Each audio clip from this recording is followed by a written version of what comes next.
मला एक सांगा, आपल्या सगळ्यांच्याच देवघरात किंवा स्वयंपाकघरात छोटीशी अन्नपूर्णा मातेची मूर्ती असतेच, बरोबर ना? मग तुम्ही कधी नोटीस केले का की आई किंवा आजी ती मूर्ती नेहमी तांदळाच्या वाटीतच का ठेवतात? फक्त परंपरा म्हणून की यामागे काही खास लॉजिक आहे? बघा, आपण तांदळाला काय म्हणतो? अक्षत, ज्याचा कधीच क्षय होत नाही, म्हणजे जे कधी संपत नाही. आणि आपली अन्नपूर्णा माता तर साक्षात अन्नाची देवी.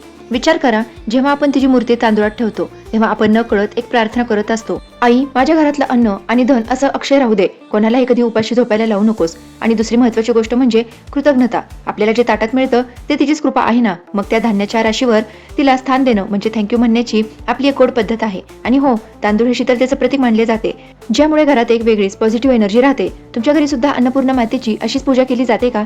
किंवा तुमच्याकडे याबद्दल अजून काही वेगळी माहिती आहे का? मला कमेंटमध्ये नक्की सांगा, मला वाचायला खूप आवडेल. आणि हो, हे तांदूळ वेळोवेळी बदलून पक्ष्यांना द्यायला विसरू नका, म्हणजे अन्नाचा मानही राखला जाईल. माहिती आवडली असेल तर आपल्या मित्रमैत्रिणींसोबत शेअर करा.